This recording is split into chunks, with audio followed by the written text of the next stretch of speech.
Unified pension scheme UPS scheme क्या है और इसके क्या क्या फ़ायदे हैं और यह पुराना जो पेंशन स्कीम था उससे किस तरीके से अलग है, इसके बारे में आज के इस छोटे से वीडियो में बात करने वाले हैं। यूपीएस पेंशन स्कीम का सबसे पहला फ़ायदा यह है कि इसमें आपके बेसिक सैलरी का 50% पेंशन मिलेगा। इसका पूरा गारंटी सरकार दे रही है और इसका जो कैलकुलेशन है वो आपके रिटायर्ड होने से 12 महीने पहले जो सैलरी मिल रही थी उसका मंथली सैलरी का प्रतिशत निकाला जाएगा, उसका 50% पेंशन मिलेगा। इसमें शर्त यह है कि इसमें कम से कम 25 साल आपको नौकरी करना होगा। अगर किसी ने 25 साल नौकरी नहीं किया है तो उस अनुपात में पेंशन कम हो जाएगा।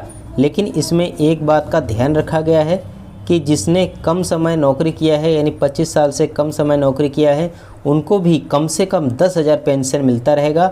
इस बात की भी गारंटी सरकार दे रही है। यूपीएस स्कीम का दूसरा जो सबसे बड़ा फ़ायदा है वो ये है कि इसमें सरकार अपना जो कंट्रीब्यूशन है वो बढ़ा दिया है। यानी जो पिछले 10% कंट्रीब्यूशन सरकार कर रहा था उसको अब बढ़ा करके 18.5% कर दिया गया है।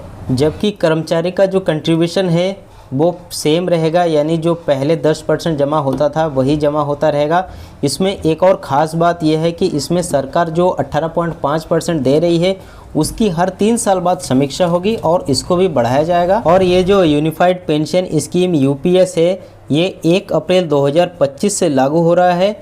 अब आप सोचोगे कि जो नौकरी कर रहे हैं और एनपीएस पेंशन स्कीम ले रखा है उनका क्या होगा, तो उनके लिए भी यहाँ पे सुविधा दी गई है, वो चाहे तो यूपीएस ले सकते हैं। अगला फ़ायदा ये है जो लोग 2004 के बाद रिटायरमेंट लिए हैं एनपीएस के थ्रू वो भी चाहे तो यूपीएस स्कीम ले सकता है। उनका एरियर का भी भुगतान सरकार करेगा, जो उनका एरियर बनेगा उसका ब्याज भी सरकार देगा, यानी जो पीपीएफ का ब्याज बनेगा वो भी मिलेगा। अगला बड़ा फ़ायदा है फैमिली पेंशन के रूप में, इसमें फैमिली पेंशन भी मिलेगा।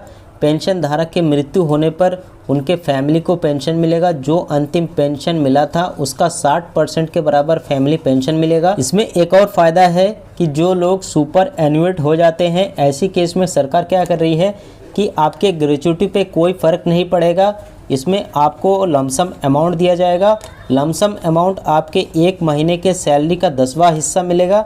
इससे आपके पेंशन पे कोई फ़र्क भी नहीं पड़ेगा। अगर आप वीआरएस ले रहे हैं तो अगर 60 साल से पहले वीआरएस ले लिया है तो इसमें पेंशन 60 साल के उम्र होने पे ही चालू होगा, यानी बाकी की जो सुविधा है वो मिलता रहेगा। यूपीएस पेंशन स्कीम में एक और महत्वपूर्ण सुविधा यानी फ़ायदा दिया गया है। इसमें ये दिया गया है कि इन्फ्लेशन को भी इसमें ध्यान में रखा गया है, यानी महंगाई को इसमें ध्यान में रखा है। जैसे कि मौजूदा कर्मचारी को डीए मिलता है वैसे ही आपको डीआर की सुविधा दिया गया है। यूपीएस को आप कभी भी जो पुराना पेंशन सिस्टम है उससे तुलना न करें, क्योंकि यूपीएस जो है वो ओपीएस यानी जो पुराना ओल्ड पेंशन सिस्टम है उससे अलग है और एनपीएस से भी अलग है। और यूपीएस को आप कभी भी ले सकते हो, इसका कोई समय सीमा नहीं है। आप जब चाहे तब यूपीएस स्कीम को चुन सकते हैं। तो दोस्तों वीडियो को लाइक और चैनल को सब्सक्राइब जरूर करें और यूपीएस स्कीम के बारे में अन्य कोई जानकारी अगर आप चाहते हैं तो कमेंट में पूछ सकते हैं। मिलते हैं नेक्स्ट वीडियो में। Thanks for watching.